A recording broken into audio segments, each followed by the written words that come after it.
pemerintah kota segera merevitalisasi Pasar Kembang. Pasar itu sebelumnya terbakar habis pada tahun 2021 lalu dan sempat terbengkalai. Keinginan untuk merevitalisasi pasar ini sempat terhambat, lantaran Surabaya dilanda pandemi COVID-19.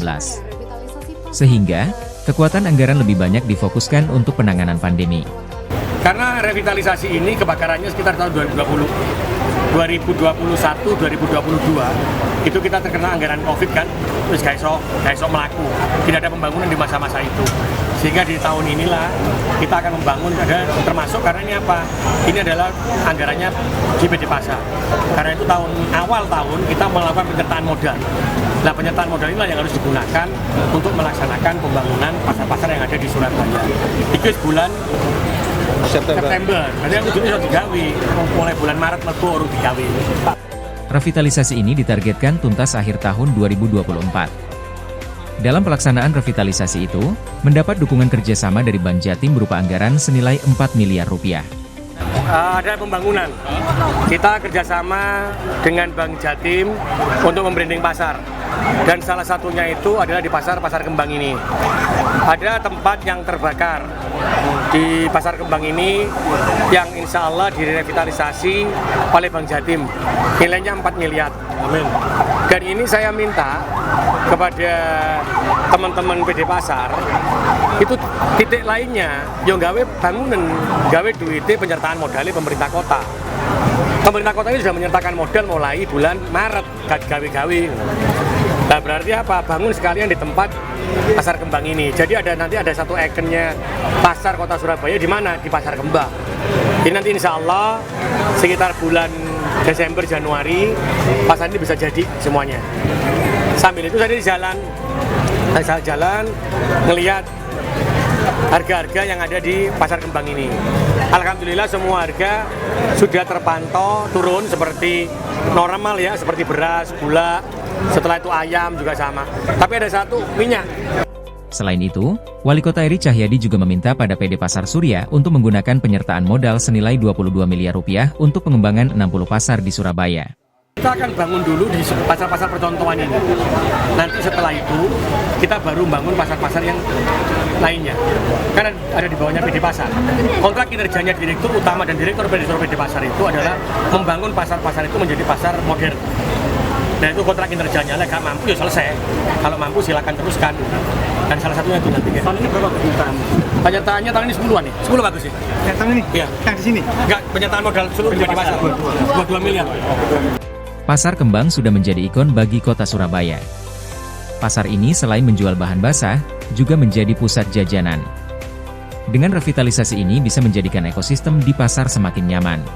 Karena itu saya minta TPID-nya dikuatin lagi.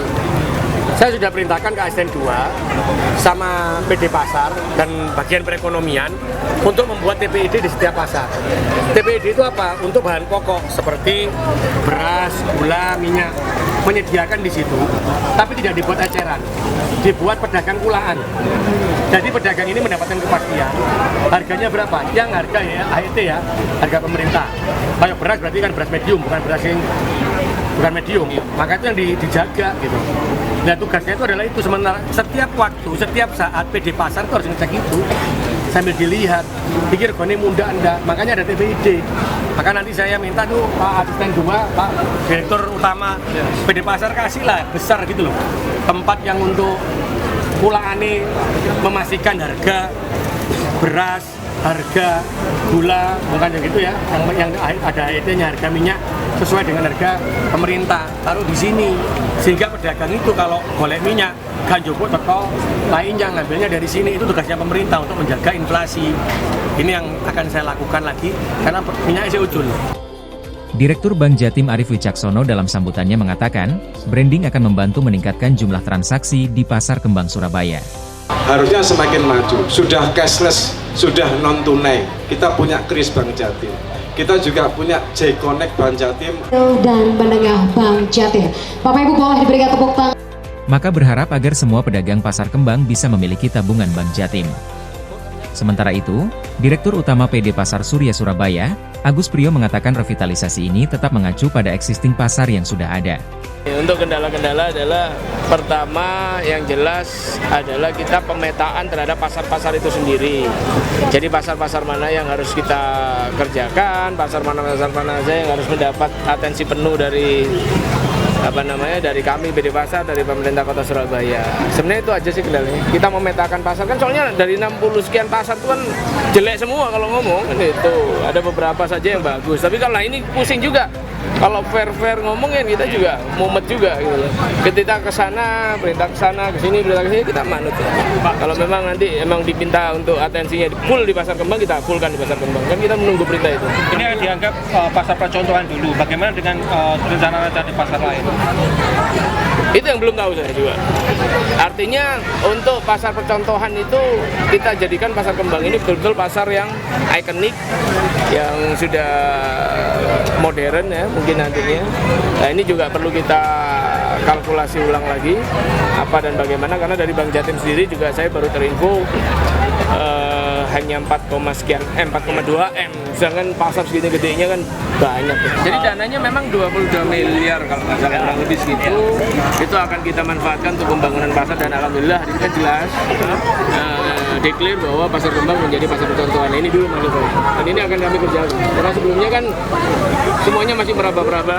Ini surprise yang luar biasa bahwa saya happy sekali sebagai direktur utama bahwa Pasar Kembang menjadi akan ditunjuk menjadi pilot project lah ya kan begitu sebagai pasar percontohan di BD Pasar Solo. Sejumlah pembaharuan akan dilakukan. Salah satunya berkenaan dengan tata letak pasar dan penerapan skema pembayaran menggunakan cashless. Kita tetap mengacu pada pasar yang sudah ada existingnya, artinya pedagang hanya nanti yang diperbarui adalah cara bertransaksi, mungkin menggunakan kris, kemudian tata letak pasar yang bersih, yang tertib, untuk seperti tidak kumuh lagi lah. Ada penambahan pedagang? Kalau di atas, kalau melihat angka tadi ada sekitar 50 sampai 70 pedagang baru. Sekarang ada sekitar 200 sekian pedagang, nanti kalau ditombla mungkin sekitar 300 pedagang. Konsep pasar juga harus bersih, tertib, tidak kumuh dan lebih modern.